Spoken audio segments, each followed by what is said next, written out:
Hello students, क्या हाल चाल है जी। बढ़िया। तो आइए वही पढ़ते हैं। कक्षा 10 विषय विज्ञान और आपका चैप्टर नंबर 10 है प्रकाश का परावर्तन एंड अपवर्तन। ठीक है, तो करते हैं स्टडी। देखो, कल हम लास्ट आपका पढ़ चुके थे कि वो छोटी छोटी डेफिनेशन थी, जैसे मुख्य अक्ष है, ध्रुव है, फोक्स बिंदु है, फोक्स दूरी है, ये छोटी छोटी ये द्वार वगैरह, द्वारक वगैरह। ये आज हम पढ़ेंगे हम गोलीय दर्पण से बनने वाले प्रतिबिंब। ये मतलब जैसे अवतल दर्पण से किस प्रकार बनेंगे और उत्तल दर्पण से किस प्रकार बनने वाले। तो मैं आपको एक चीज बता दूं कि पहले हम पढ़ेंगे अवतल दर्पण के और फिर पढ़ेंगे हम उत्तल दर्पण के। अवतल के लगभग आपको 6 कंडीशन मिलेंगी, 6 स्थितियां मिलेंगी। ठीक है ना, कि बिंब अगर कहाँ रखें तब प्रतिबिंब कहाँ बनेगा। ठीक है, तो मैं आपको इस तरह का बताने की कोशिश करूंगा कि आपको आसानी से याद हो जाए, कि बस फटाफट तैयार हो जाए। पहले तो आपको, जैसे मैं आपको ये बताऊं, जैसे यहां हम पढ़ने वाले हैं जैसे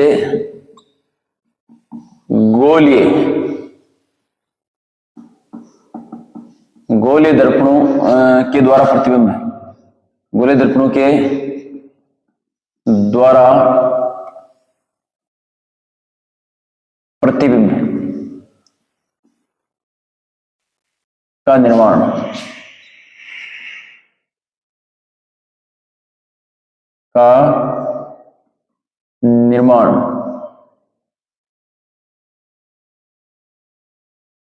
ठीक है, कि किस प्रकार से हम करने वाले हैं। तो इसके लिए कुछ नियम्स बनाए हुए हैं, मैं पहले आपको नियमों को बताने की कोशिश करूंगा। तो देखो, सबसे पहले चाहे वो अवतल की हो चाहे उत्तल की हो, दोनों के लिए सेम है। ठीक है, तो देखो सबसे पहले ये है कि यदि कोई प्रकाश किरण, जैसे मान लीजिए हम हम अवतल दर्पण लेके चलते हैं हम, तो ये है जैसे मान लीजिए अवतल दर्पण। पहले मैं एक बताऊं, यदि कोई प्रकाश किरण, यदि कोई प्रकाश किरण मुख्य अक्ष के समांतर आपतित होती है, किरण मुख्य अक्ष के समांतर आपतित होती है,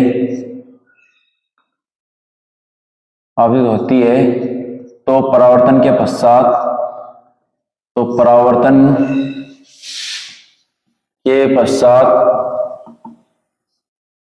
मुख्य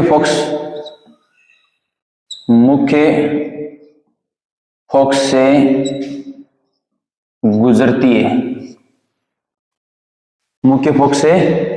जैसे मैं आपको चित्र बना के दिखाऊंगा आपको। जैसे मान लीजिए ये है आपका कोई एक, मान लीजिए अवतल ये दर्पण है और ये आपका पोल है, ये वक्रता केंद्र सी है। तो अगर मान लीजिए कोई प्रकाश किरण यूं आ रही है, जैसे जैसे बाहर नहीं जानी चाहिए, तो ये जिस बिंदु से होकर गुजरती है, इस बिंदु को बोलते हैं जी फोक्स बिंदु। ठीक है। दूसरा हमारा है नंबर 2, यदि कोई प्रकाश किरण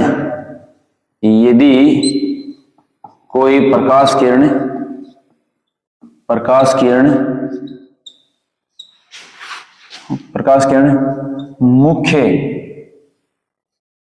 फोक्स से होकर आपतित होती है, तो परावर्तन के पश्चात मुख्य अक्ष के समांतर हो जाती है। मुख्य अक्ष के समांतर हो जाती है। ठीक है ना। तो देखो, तो अब बनावे कोई चित्र, एक से बनाई ली चित्र देख लियो। ठीक है, अब एक चित्र बनाया, देखो एक चित्र कहीं बना से, जो मान लो वही है चित्र सेम ही है, मान लेते मुख्य अक्ष है, वो पोल है यानी ध्रुव है, वो थारो है वक्रता केंद्र, और ओ मान लो सपोज करो ओ कहीं है फोकस बिंदु है। तो अगर कोई प्रकाश किरण जैसे मान लीजिए यहां से ऐसे इस फोकस बिंदु से होकर मतलब आपतित होती है यूं, तो परावर्तन के पश्चात वो मुख्य अक्ष के समांतर हो जाती है साहब, मतलब जस्ट उसका उल्टा है। जैसे अगर मुख्य अक्ष के समांतर आ रही है तो परावर्तन के पश्चात फोकस बिंदु से होकर गुजरती है, और फोकस बिंदु से होकर आपतित होती है तो परावर्तन के पश्चात मुख्य अक्ष से हो जाती है जी। ठीक है। तीसरा हमारा है इसको हम हटा देते हैं थोड़ा सा, ये दो हो गए। अब देखो मिटा दूं, इसका स्क्रीनशॉट ले सकते हैं आप। ठीक है, नियम है ये कुछ नियम है।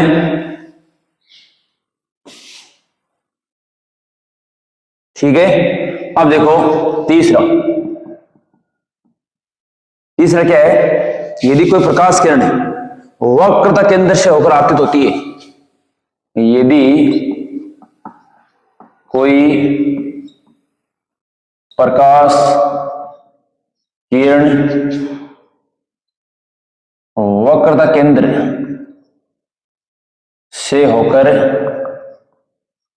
केंद्र से होकर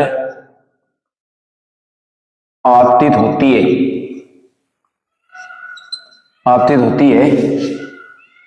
तो परावर्तन के पश्चात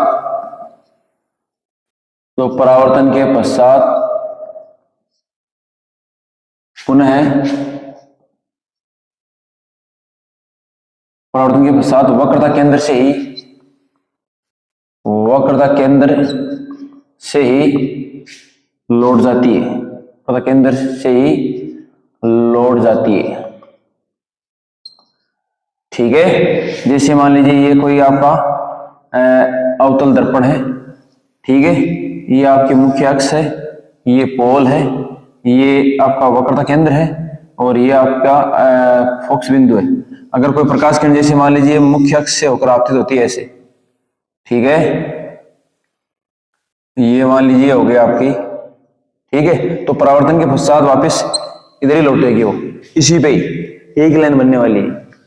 ठीक है, इसके अलावा जैसे मान लीजिए पॉइंट नंबर 4 है।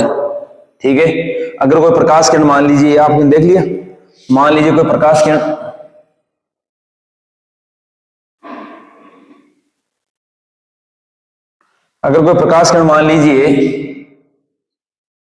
मान लीजिए इस पोल पे, ध्रुव पे मुख्य अक्ष के साथ जितने कोण प्राप्तित होता है, जैसे यूं मान लीजिए थीटा कोण प्राप्तित होता है, तो ये परावर्तन के पश्चात थीटा कोण पर ही परावर्तित हो जाता है बस। ठीक है, यहां पर परावर्तन के नियम लिखेंगे, आपतन कोण परावर्तन कोण के बराबर होता है। तो यदि कोई प्रकाश किरण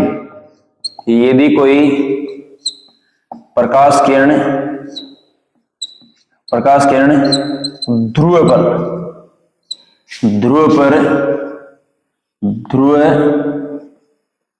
पर जितने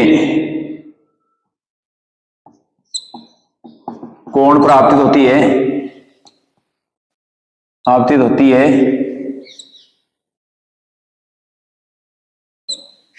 उतने ही कोण पर परावर्तित हो जाती है, उतने ही कोण पर परावर्तित हो जाती है। आई बात समझ, कुछ मोटा मोटा नियम ही। अब बात रही कि ऐसे सर अवतल दर्पण का सर उत्तल का काहे सी, तो देखो नियम तो ए रला। अब अवतल भी उत्तल दर्पण में चित्र क्या बन सी, मैं चित्र बना दूं, ठीक है ना, ए नियम थे नोट कर लो एक तरह का। ठीक है, आई बात समझ में, तो स्क्रीनशॉट ले लो। अब मैं देखो उत्तल दर्पण का बताऊं, तो ही अवतल दर्पण का ही है, तो मतलब एक ही का बनाई आप अवतल दर्पण का बनाई, और अब उत्तल दर्पण का बना देखो।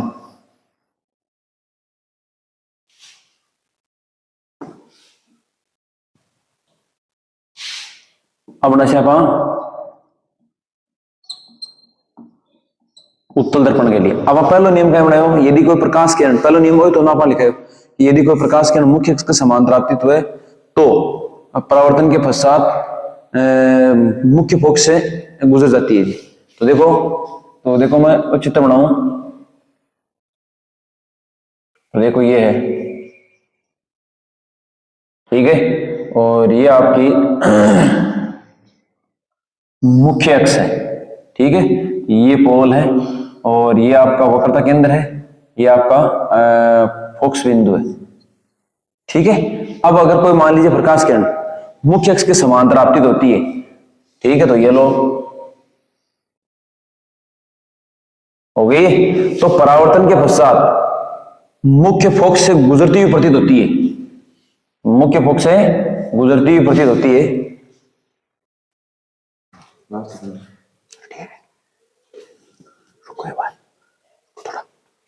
रुको एक बार थोड़ा।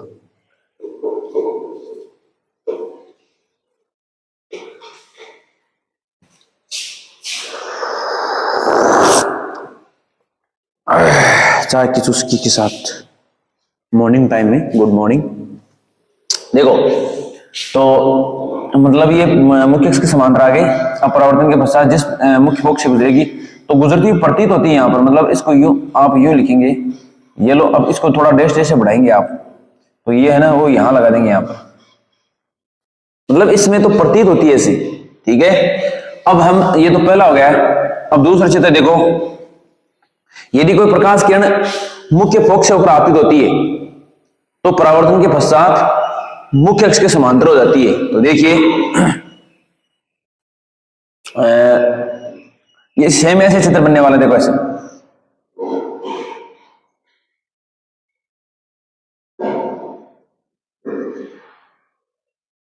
ठीक है। ये आपका यहां पर ले लेते हैं सी। अब देखो मान लीजिए कोई प्रकाश किरण यूं आई, थोड़ा और आगे बढ़ जाए पड़ता है तो, ठीक है, ये ले लिया। तो परावर्तन के पश्चात मुख्य अक्ष के समांतर हो जाएगी, ठीक है, ये दो हो गया। तीसरा नियम क्या था कि यदि कोई प्रकाश किरण वक्रता केंद्र से होकर आपतित होती है, किस केंद्र से होकर है, वक्रता केंद्र से होकर आपतित होती है, तो वो देखो आप, तो जैसे मान लीजिए ये आपका उत्तल दर्पण है, ठीक है, ये आपके मुख्य अक्ष है, ठीक है, तो ये आपका है वक्रता केंद्र, ठीक है। तो इसमें देखो यूं बन जाएगा ये,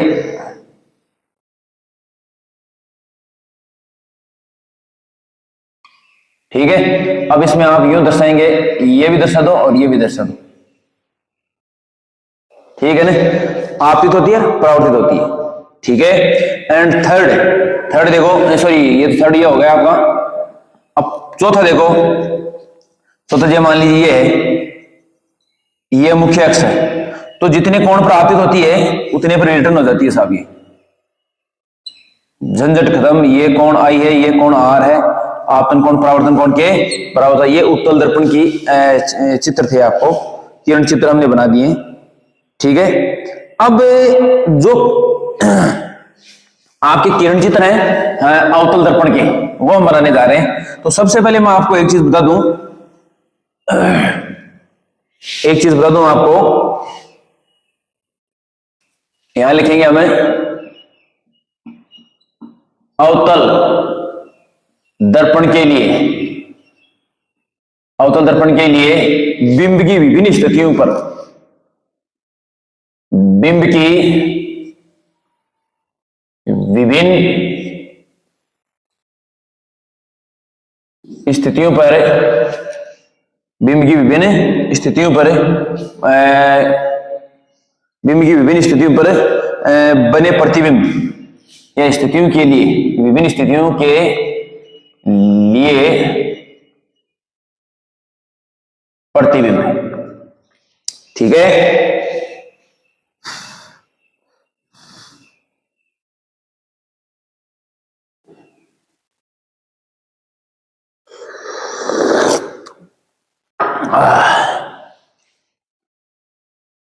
आई बात समझ। अब जगह ये जो आपको किरण चित्र है, ये सर कैसे बनाए, देखो पहले मैं यहां पर एक टेबल बनाऊंगा एक, और साथ में किरण चित्र बनाऊंगा। देखो प्रतिबिंब का निर्माण करने के लिए कम से कम 2 परावर्तित किरणों की जरूरत पड़ती है, याद रखा। अब बात इंपॉर्टेंट, सबसे ज्यादा इंपॉर्टेंट बात आई है कि प्रतिबिंब का निर्माण करने के लिए कम से कम 2 परावर्तित किरणों की आवश्यकता पड़ती है। ये दोनों जहां काटते हैं वहीं प्रतिबिंब बनता है। हालांकि आती बहुत सी अनंत आती हैं, लेकिन 2 चाहिए कम से कम। एक चीज तो दूसरी चीज आपको यह पता होना चाहिए कि प्रतिबिंब को कहां रखने पर बिंब को कहां रखने पर प्रतिबिंब कहां बनेगा। यह चीज माइंड में आपको याद रहनी चाहिए।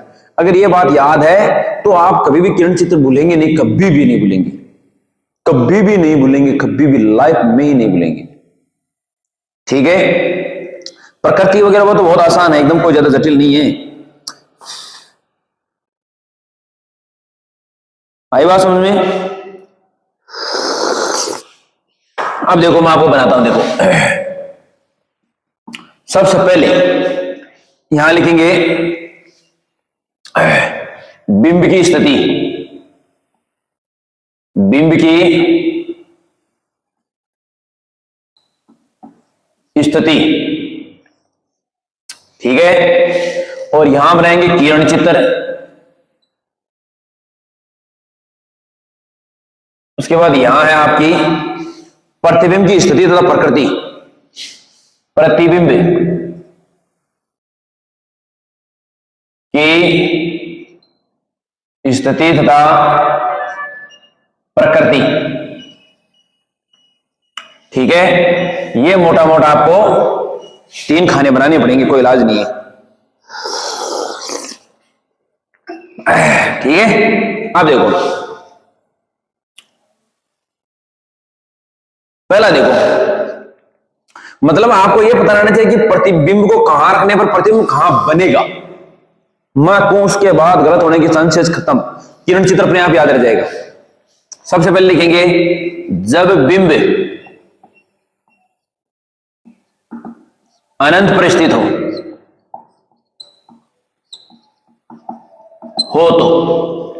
तो देखो अब मेरे को याद है कि अनंत पर अगर रखें तो प्रतिबिंब बनेगा फोकस बिंदु पर। कहां बनेगा जी? तो मैं यहां लिख दूंगा प्रतिबिंब की स्थिति कहां बनूंगा? अनंत पर तथा प्रकृति, प्रकृति वास्तविक और उल्टा तथा वास्तविक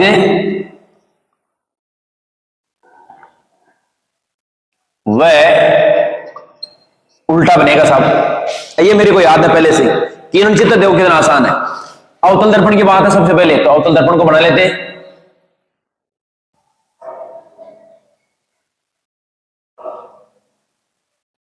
हो गया। ये आपकी मुख्य अक्ष है, ये पोल है। ठीक है। अब देखो अनंत से प्रकाश किरण आ रही है, ये आपका वक्रता केंद्र ले लेते हैं। यहां पर ये प्रकाश किरण आ रही है, परावर्तन के पश्चात इस बिंदु से होकर गुजर गई। एक मुख्य अक्ष के समांतर इधर किरण ले लेते हैं, ये गुजर गई। तो ये जो बिंदु है उसको क्या बोलते हैं जी? फोकस बिंदु। ठीक है। तो देखो ये किरण मुख्य अक्ष के समांतर आई, यहां से इधर आगे परावर्तित होकर ये आई। अब देखो प्रतिबिंब, ओ माफ कीजिएगा, हाँ ये आ गया। तो फोकस, ये प्रतिबिंब बनेगा कहां जी? फोकस बिंदु पर, फोकस बिंदु पर। ठीक है। और थोड़ा और लिख देता हूं, फोकस बिंदु पर तथा बहुत छोटा बिंदु मात्र। क्या बनेगा जी? बिंदु मात्र। ठीक है। और प्रकृति कैसे होगी? वास्तविक व उल्टा। ठीक है। ये बनने वाला है साहब। आइए बात समझ में। तो थोड़ा ध्यान रखें कि जब बिंब अनंत पर स्थित हो तो फोकस बिंदु पर बनेगा कौन? प्रतिबिंब। और बहुत छोटा बिंदु मात्र बनेगा, वास्तविक व उल्टा बनेगा साहब। ये थोड़ा सा आपको ध्यान देना चाहिए। फिर देखो आपका दूसरा, देखो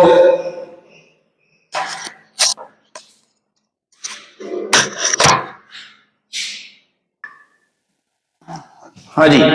तो अगला देखो, ठीक है ना, पहली कंडीशन बना ले, जब बिंब अनंत पर स्थित हो तो प्रतिबिंब बनेगा फोकस बिंदु पर बहुत छोटा बिंदु मात्र और वास्तविक और उल्टा। ये प्रकृति ये है, वास्तविक और उल्टा, ठीक है। ये स्थिति है फोकस बिंदु पर, तो ये मतलब यहां तो बनेगा, और आकार कितना बनेगा, बहुत छोटा बिंदु मात्र।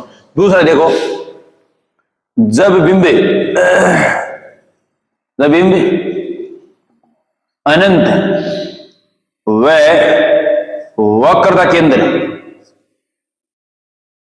केंद्र सी के मध्य स्थित हो या के बीच स्थित हो, तो कभी कभी इसको बोलते हैं सी से परे, मतलब इनफाइनाइट की तरफ हो, तो देखो किरण चित्र, तो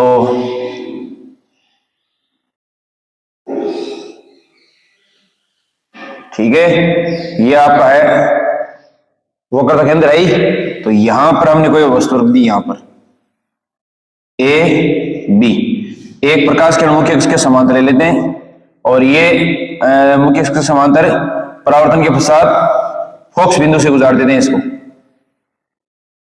ठीक है। अब देखो दूसरी किरण, ठीक है, दूसरी किरण को हम गुजार देते हैं आपके फोकस बिंदु से या वक्रता केंद्र से गुजार दें, एक ही बात है, ठीक है। ये गुजार देते हैं आपके, तो वक्रता केंद्र से गुजरने वाले तो वापस इधर ही आने वाली है, ठीक है ना, मतलब इधर आई, इधर ही वापस चली गई। तो ये दोनों प्रकाश किरणें, परावर्तित प्रकाश किरणें जहां काटती हैं वहीं प्रतिबिंब तो बनता है। तो ये बन गया आपका प्रतिबिंब, बन गया ए डैश और बी डैश, उल्टा बनता है। 6 स्थिति बनेगी अवतल दर्पण में, 6, 5 में वास्तविक और उल्टा ही रह लो, केवल 1 में रह लो आभासी और सीधा बन गो। अब देखो ये लिखना पा अठे स्थिति, आकार और प्रकृति। तो देखो सबसे पहले क्या स्थिति लिखेंगे, तो क्या लिखेंगे, वक्रता केंद्र, या यू लिख देंगे सी व एफ के बीच में, ठीक है, तथा बिंब से छोटा प्रकृति लिखा, वास्तविक और उल्टा, वास्तविक व उल्टा, मतलब आपको पहले से ये याद रहना चाहिए, और एक ये रहना चाहिए डब्बा, ये अपने आप बनता जाएगा उसके बाद। मतलब आपको एक तो ये डब्बा, पहला डब्बा, और एक तीसरा डब्बा, ये याद रहना चाहिए। ये बाद बनेंगे, ये पहले याद नहीं रहेगा। कोई भी प्रतिबिंब बनाने के लिए, किसी भी प्रतिबिंब को बनाने के लिए कम से कम 2 परावर्तित करनी चाहिए, जहां वो काटेंगे वही बनेगा वो। तो ये डब्बा और ये डब्बा आपको याद है, मतलब कहां रखने पर कहां बनेगा, ठीक है, ये आपको पता होना चाहिए, ये अपने आप बनते जाएंगे, ठीक है। ये आप इसको नोट कर ले, ठीक है। अगला करते हैं, देखिए 2 बन चुके हैं, तीसरा देखो,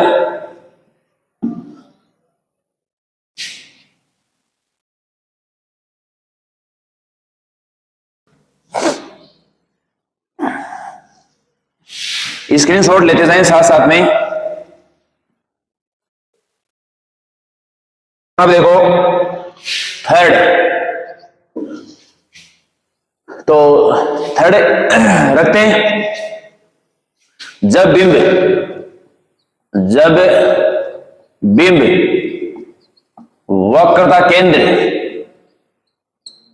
वक्रता केंद्र सी पर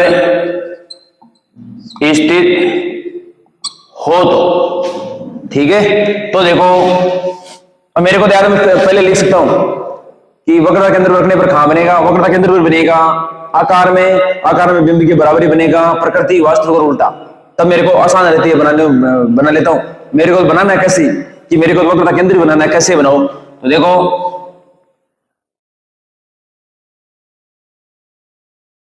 बन गया, मुख्य अक्ष है ही आपकी, ये आपका है सी है, तो यही रखना है हमारे को, तो रख देते हैं ए एंड बी, रख दिया ए बी।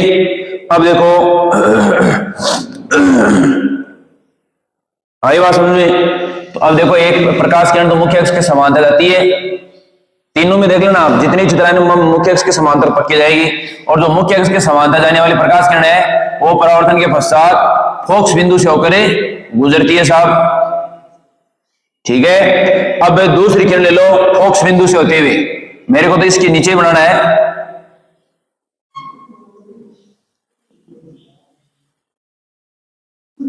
ठीक है। तो परावर्तन के पश्चात यहां बन जाएगा ये लो साहब आपका, ठीक है। ये आगे उसको बढ़ा दे, अब ये काट रहे हैं यहां पर, सी को मैं थोड़ा सा इधर हटा देता हूं, तो ये आपका बन चुका है, इसको लिख देंगे हम लोग ए डैश एंड बी डैश। आई बात समझ में। अब देखो क्या लिखेंगे, प्रतिबिंब की स्थिति सी पर ही बनेगा, वक्रता केंद्र, वक्रता केंद्र सी पर ही बनेगा, ठीक है। इसके अलावा बिंब के आकार के बराबरी बनेगा, बनेगा सी पर ही बनेगा, तथा बिंब के आकार के बराबरी, आकार के बराबर ही बनेगा, ही बनेगा। प्रकृति की बात करें वही वास्तविक व उल्टा, ठीक है। अब देखो हो गया। चौथा देखो बहुत आसान है एकदम, जब बिंब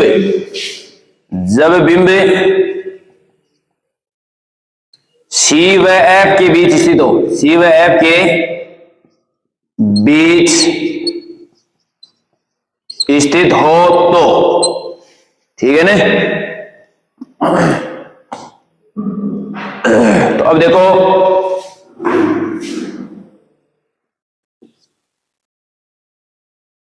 सी व बी बीच स्थित हो तो देखो अब मेरे को पता है कि सी और एफ के बीच में अगर कोई वस्तु को रख रहे हैं तो प्रतिबिंब कहां बनेगा, सी से परे, यानी सी और इनफाइनाइट के बीच बनेगा। तो यहां लिख देता हूं पहले, देखो सी व या सी से परे, इसको या तो ये लिख देते सी से परे, ठीक है। आई बात समझ में। या फिर सी और इनफाइनाइट के बीच में, सी से परे बिंब से तथा बिंब से बड़ा बनेगा, ठीक है। प्रकृति लिखेंगे वास्तविक और उल्टा, वास्तविक व उल्टा, ठीक है। अब देखो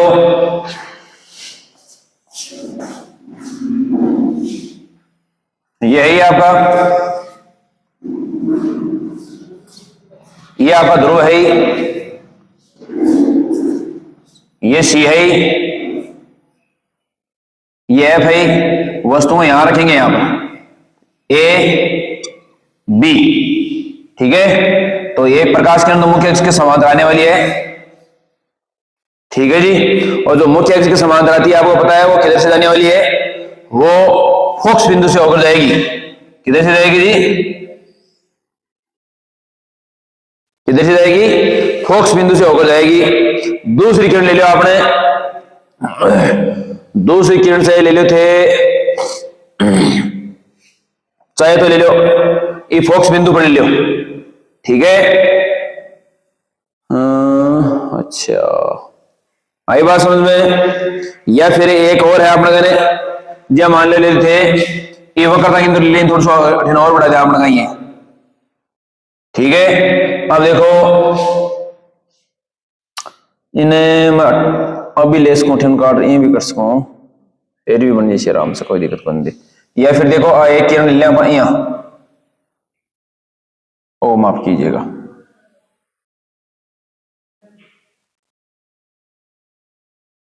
ठीक है। इसको थोड़ा सा हाँ ये यहीं लेना पड़ेगा, कोई इलाज नहीं है इसका, तभी जमेगा एक काम,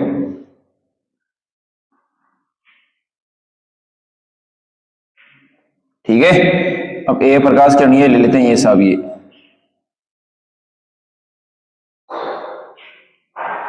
ठीक है। तो ये प्रकाश किरण वापस उसी पथ पे लौट आती है, तो जहां काटती है वहीं बना देते हैं। तो ये बन गया आपका ए डैश एंड बी डैश, ठीक है। तो ये देखो क्या बनेगा, सी से परे तो सी इधर है, ये इधर बन गया। बिंब से बड़ा बनेगा, वास्तविक और उल्टा बनेगा, ये इस प्रकार का जरूर बनाए आप, ठीक है। अगला है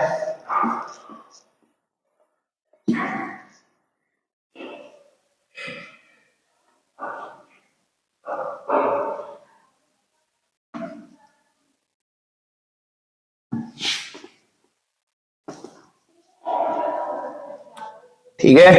अगर देखो 4 हो गए, 5वीं कंडीशन देखो, जब बिंब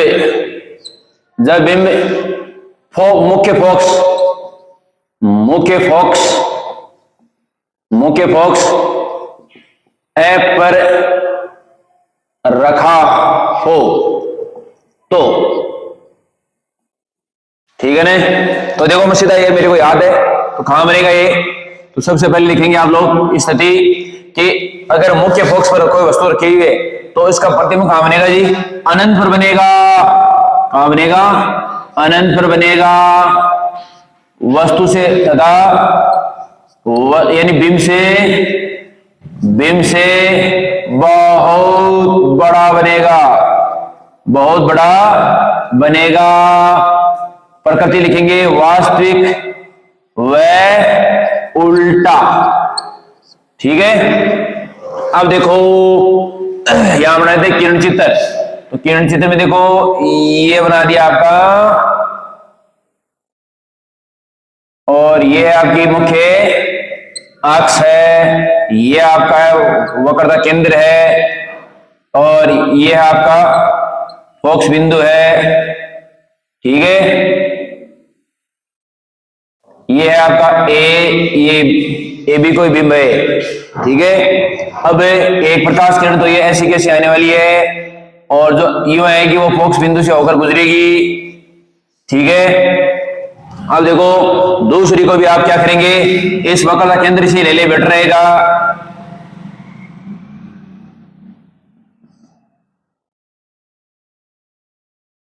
अब ये देखो यूं आती है, यूं चली जाएगी, ठीक है।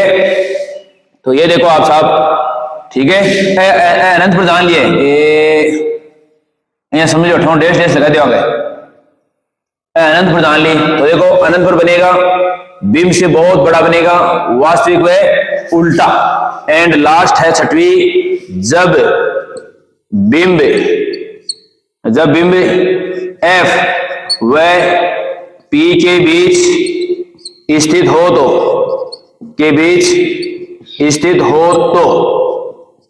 ठीक है। अब देखो भाई,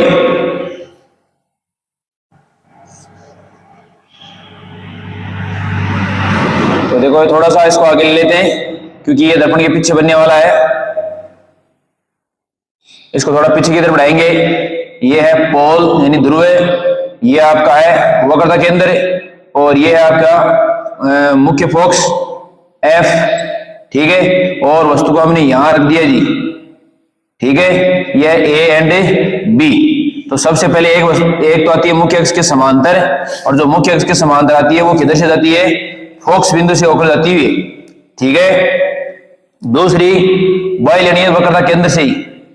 अब इन ले लो, अब देखो यहां से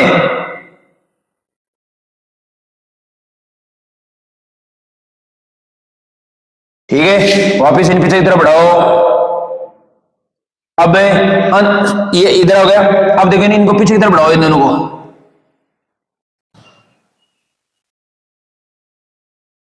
ठीक है। स्केल से मिलाना है, कभी भी बिना स्केल से नहीं। प्रकाश किरण हमेशा सीधी लाइन में चलती हैं। अगर आपने भूल में बिना स्केल का इस्तेमाल किया है और आपने चित्र बना दिया तो आपका गलत माना जाएगा, क्योंकि प्रकाश किरण सीधी लाइन में चल रहे हैं। अगर जरा सी भी टेढ़ी हो गई है तो वो आपका चित्र गलत माना जाएगा, एक बात। दूसरी बात, कभी भी ओवरलैपिंग डबल लाइनें चलने वाली है। अगर मान लीजिए भूल में गलत हो गई, कच्ची पेंसिल से बनाया तो उसको रबड़ से हटाए, पूरी तरह एकदम हटा के फिर बनाया आप किरण चित्र। बनाने के कुछ तरीके होते हैं, ऐसे नहीं कि मुशेड़ दिया है कुछ, ठीक है। ये आपका बन चुका है। यहां आ गया आपका, देखो ये ए बी है ना, तो यहां लिखेंगे ए डैश बी डैश। अब की बार देखो यहां पर क्या बनेगा, अब प्रतिबिंब बनेगा कहां, दर्पण के पीछे, दर्पण के पीछे बनेगा साहब, ठीक है। तथा बिंब से बड़ा, बीम से बड़ा बनेगा। प्रकृति करेंगे, अब की बार आभासी और सीधा आएगा। देखो सीधे बने एकदम, बाम तो सब उल्टो बन रहे हो एकदम। देखो क्या बन सी, आभासी व सीधा बनेगा। आई बात समझ में? वर्षी साहब, जब बीम एफ व पी के बीच स्थित हो तो बनेगा कहाँ? ये प्रतिबिंब दर्पण के पीछे तथा दर्पण के पीछे बीम से बड़ा बनेगा, आभासी व सीधा। ये प्रकृति है, ये है आकार है, और ये स्थिति है कि बनेगा कहाँ ये। ठीक है, ये है आपके अवतल दर्पण के मोटे मोट किरण चित्र। आपको इस तरह से याद रखना पड़ेगा। आपको ये पहला और दूसरा डब्बा अगर आपको याद है, बस नाल हो गए फिर। ठीक है, अब अपन निकालना अवतल दर्पण का उपयोग, तो स्क्रीन शॉट लेता जाओ। आई बात समझ में? तो ये हो गए। अब देखो स्क्रीन शॉट ले लिया, तो आगे मैं इसको मिटा देता हूं।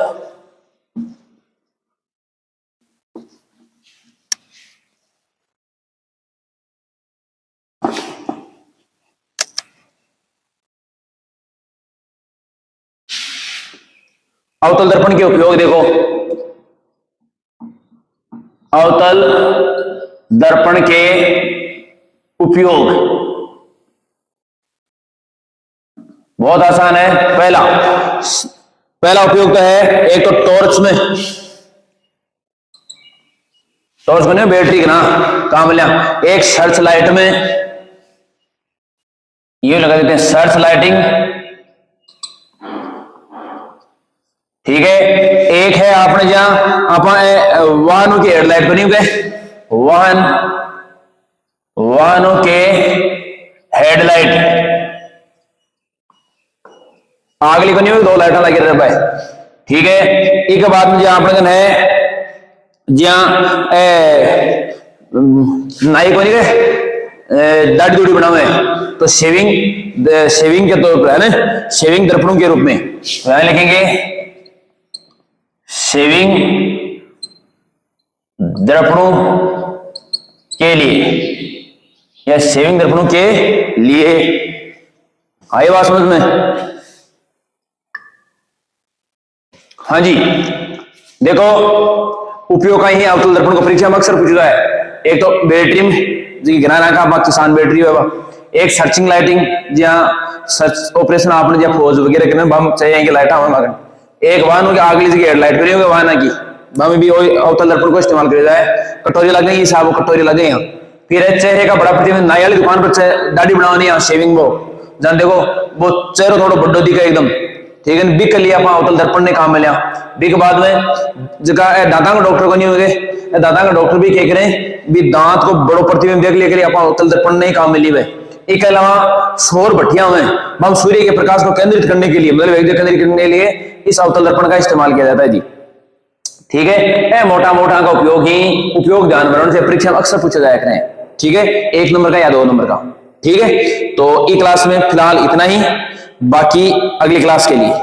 ठीक है, तो आप इस चैनल पर नए हैं तो सब्सक्राइब करना ना भूलें। ठीक है, आई बात समझ में? तो चलिए फिर हम अगली क्लास में मिलते हैं, तब तक के लिए गुड बाय।